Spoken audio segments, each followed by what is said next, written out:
آ گیا ہوں یا اللہ تیرے گھر میں، پریشان ہوں تھک گیا ہوں، مولا دنیا بھر کے دھکے کھا لیے مسئلہ حل نہیں ہوا۔ اللہ کریم آج تیرے گھر میں آ کر بیٹھ گیا ہوں۔ اے اللہ تو میری ماں سے زیادہ مجھے چاہنے والا ہے۔ اللہ تو میری جھولیوں کو آج بھر دے۔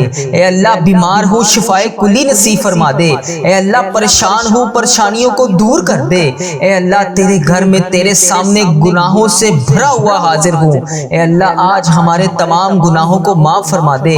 اے اللہ ہماری تمام مشکلات کو حل کر دے۔ اے اللہ ہمارے تمام صغیرہ کبیرہ گناہوں کو معاف فرما دے۔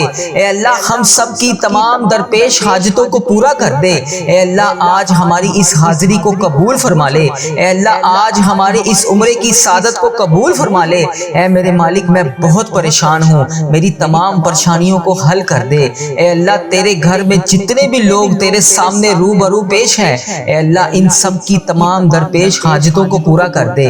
اے اللہ بے روزگاروں کو روزگار عطا کر دے۔ اے اللہ جو مشکلوں میں گرفتار ہیں ان کی مشکلیں حل کر دے۔ اے اللہ اگر تجھ سے نہیں کہوں گا تو پھر کس سے کہوں گا؟ اے اللہ اگر تو نہیں سنے گا تو پھر کون سنے گا؟